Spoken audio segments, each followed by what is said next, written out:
Halo teman-teman semuanya, perkenalkan nama saya Aldiansa Zain, saya adalah mahasiswa dari STISIP Widuri. Saya akan membahas tentang strategi pengelolaan krisis media. Dalam perkembangan teknologi informasi dan komunikasi telah banyak berubah praktek-praktek dalam bidang ilmu komunikasi. Media sosial dianggap memiliki pengaruh besar dalam manajemen dan komunikasi krisis yang pada akhirnya menjadi kajian baru yang menarik para stakeholder, begitupun para praktisi public relation di perusahaan.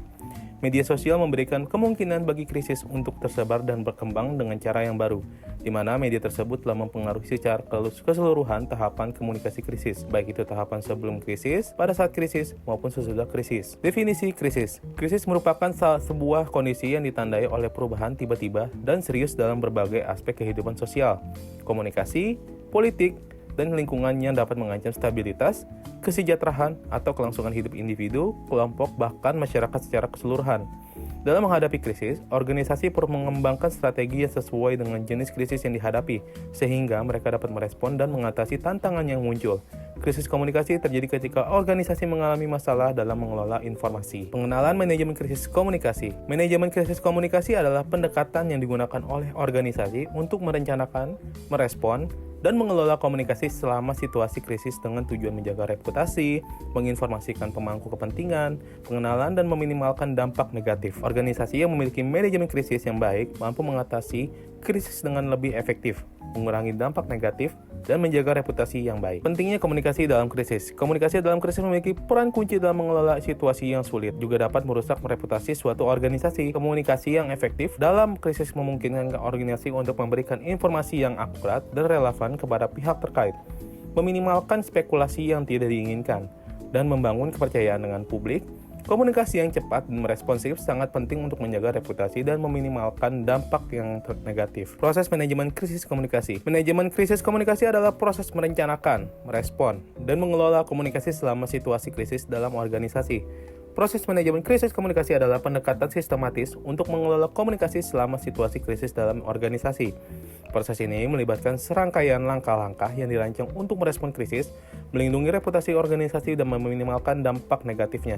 Jadi merupakan ini adalah peran dari tim manajemen krisis komunikasi. Tahapan umum dalam proses manajemen krisis komunikasi terbagi menjadi dua, yaitu adalah prakrisis dan juga krisis. Dalam prakrisis mengidentifikasikan potensi krisis, organisasi mengidentifikasi potensi krisis yang dapat mempengaruhi operasinya. Lalu ada perencanaan krisis, organisasi merancang rencana krisis termasuk mengidentifikasi tim krisis, peran dan tanggung jawab serta saluran komunikasi. Dalam krisisnya memperingatkan krisis, organisasi merespon peringatan atau indikasi awal krisis. Lalu aktivasi tim krisis. Tim krisis dilakukan untuk mengaktifkan untuk merespon situasi yang krisis. Komunikasi awal. Organisasi memberikan komunikasi awal kepada pemangku kepentingan yang berupaya untuk memberikan informasi yang jelas dan akurat. Lalu ada tahapan umum dalam proses manajemen krisis komunikasi yang jadi terbagi dua, yaitu ada selama krisis dan juga pasca krisisnya.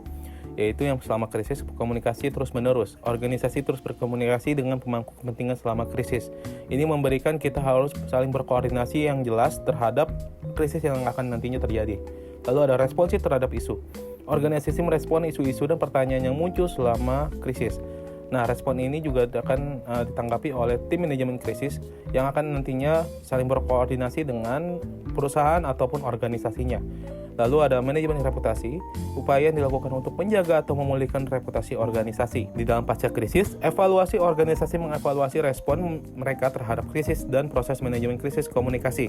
Dan juga ada pembelajaran pengalaman dari krisis digunakan untuk memperbaiki rencana krisis dan persiapan di masa depan. Jadinya kita perlu untuk melakukan pembelajaran yang nantinya saat adanya krisis yang akan timbul kembali, kita sudah mengerti dan sudah paham dengan situasi tersebut. Komunikasi dengan media. Media adalah sarana atau platform yang digunakan untuk menyampaikan pesan, informasi, dan konten kepada publik. Dalam situasi krisis, media menjadi saluran utama melalui mana organisasi dapat menyampaikan informasi, memitigasi dampak negatif, dan mempengaruhi persepsi publik. Komunikasi juga dengan media dalam berkonteks manajemen krisis komunikasi adalah upaya strategis untuk mengelola dan mengendalikan informasi yang tersebar selama situasi krisis. Strategi komunikasi krisis, pengelolaan informasi dan fakta. Dalam manajemen komunikasi krisis, penting untuk menyediakan informasi yang akurat, termasuk fakta yang dapat diverifikasi kepada publik. Ini membantu dalam membangun kepercayaan dan menghindari penyebaran informasi salah yang dapat memperparah situasi krisis. Oleh karena itu, strategi komunikasi yang efektif dalam krisis harus didasarkan pada fakta yang kuat dan transparansi. Jadi dalam melakukan komunikasi harus secara jelas dan juga menyesuaikan dengan fakta yang sudah terlihat di dalam situasi kondisi krisis tersebut ya.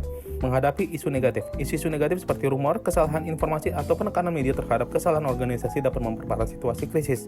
Oleh karena itu, organisasi harus punya strategi untuk menghadapi isu tersebut, seperti memberikan klarifikasi di media sosial perusahaan. Lalu di sini ada membangun reputasi positif. Reputasi positif sangat penting dalam konteks manajemen krisis komunikasi media di organisasi, karena reputasi yang baik dapat membantu dan mengurangi dampak negatif krisis. Dalam konteks strategi manajemen komunikasi krisis, hal yang perlu dilakukan organisasi agar dapat mempertahankan citra positifnya adalah dengan sebagai berikut. Yang pertama, perencanaan krisis. Ini merupakan suatu planning dari tim manajemen krisis.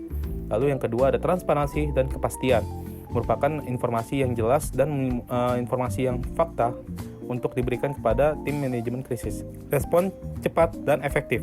Respon cepat dan efektif ini adalah respon yang dilakukan saat adanya krisis yang akan terjadi. Lalu yang keempat ada komunikasi karyawan. Komunikasi karyawan ini saling berinteraksi dengan antara karyawan dengan tim manajemen krisisnya. Lalu yang kelima ada komunikasi dengan media. Komunikasi dengan media sama halnya kita melakukan informasi yang jelas dan fakta untuk disebarluaskan kepada publik. Penggunaan media sosial. Penggunaan media sosial juga disampaikan untuk menyampaikan apa yang akan terjadi dalam situasi krisis tersebut, sehingga tidak terjadi kesalahpahaman antara publik. Lalu yang ketujuh, kepemimpinan yang tangguh. Kepemimpinan yang tangguh ini yaitu kepemimpinan yang akan dipimpin oleh tim manajemen krisis dalam menangani suatu bentuk krisis yang terjadi. Yang kedelapan ada pemulihan dan pembelajaran. Pemulihan dan pembelajaran ini adalah setiap adanya krisis yang terjadi, mereka harus mempelajari dan memahami dulu sebelumnya apa yang akan terjadi dalam krisis tersebut, sehingga krisis yang terjadi itu dapat ditangani dengan mudah. Yang kesembilan, reputasi dan keseluruhan. Reputasi dan keseluruhan ini merupakan reputasi dari yang dimana membuat krisis tersebut sudah selesai, sehingga krisis tersebut dapat teratasi dengan baik dan benar. Dan ke-10 adalah pendekatan yang proaktif. Transparansi dan keterbukaan. Transparansi adalah sebuah hal yang merujuk pada tingkat keterbukaan dan kejelasan dalam tindakan, kebijakan, proses, atau informasi suatu entitas atau organisasi. Ini berarti bahwa organisasi bersedia untuk membagikan informasi dengan jelas dan tanpa adanya upaya untuk menyembunyikan sesuatu. Keterbukaan mencakup kemauan atau berkomunikasi secara jujur, mengakui kesalahan, dan menerima umpan balik dan kritik dengan baik.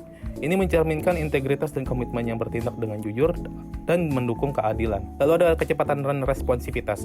Kecepatan dan responsivitas adalah faktor kunci dalam manajemen krisis komunikasi yang menggambarkan kemampuan organisasi untuk merespons situasi krisis dengan cepat dan efektif. Responsivitas menekankan kesiapan organisasi untuk merespon perubahan dalam situasi krisis dan memberikan informasi yang relevan serta menjawab pertanyaan pemangku kepentingan.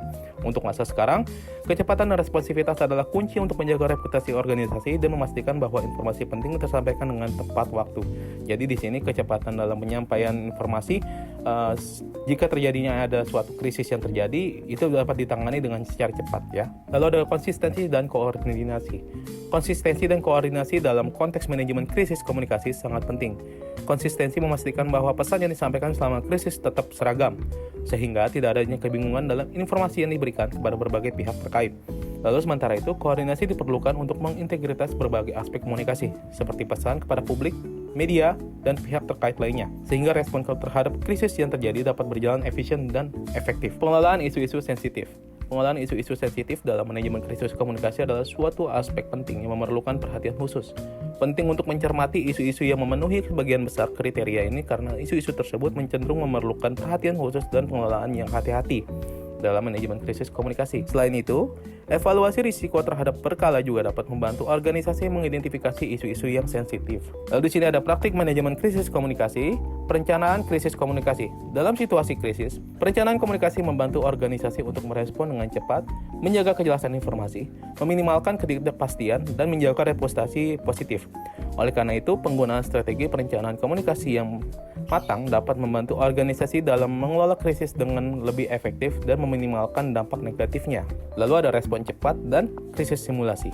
Respon cepat mengacu pada kemampuan organisasi untuk merespon krisis dengan cepat dan efektif. Respon cepat melibatkan komunikasi yang tepat waktu, penyampaian informasi yang benar, dan tindakan tanggapan yang sesuai dengan situasi.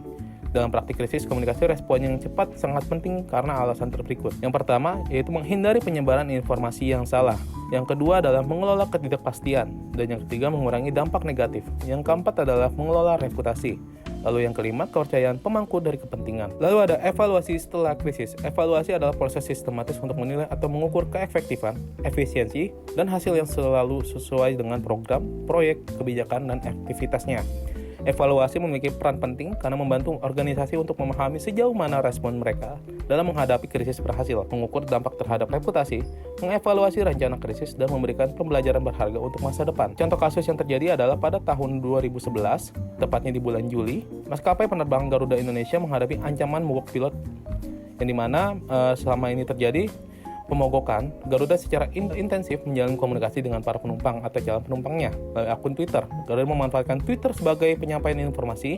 Informasi tersebut juga dikonsisten dengan yang disampaikan dalam pernyataan di situs resminya. Lalu ketika informasi sudah disampaikan dengan cepat, para penumpang atau calon penumpang tidak akan kebingungan dan dapat mengambil keputusan yang jelas. Lalu contoh kasus yang kedua adalah perusahaan H&M hadapi krisis reputasi ketika iklan mereka dianggap rasis. Gambar iklan tersebut menimbulkan kemarahan di media sosial dan merusak reputasi mereka secara signifikan. H&M segera merespon kritik tersebut, meminta maaf secara terbuka dan mengambil tindakan nyata, lalu memperbaiki dampaknya. Mereka juga menjaga komunikasi yang efektif di media sosial dengan pelanggan atau memulihkan citra mereka. Baik, itulah beberapa pesan yang saya sampaikan mengenai strategi pengelolaan krisis media. Dari saya, terima kasih. Bagi teman-teman yang baru lulus sekolah dan ingin mencari tempat kuliah yang strategis dan biaya yang cukup terjangkau, Stisip Widuri solusinya. Informasi lebih lanjut bisa menghubungi PMB Stisip Widuri atau bisa juga dengan mengunjungi website Stisip Widuri. Kami tunggu kehadiranmu. See you!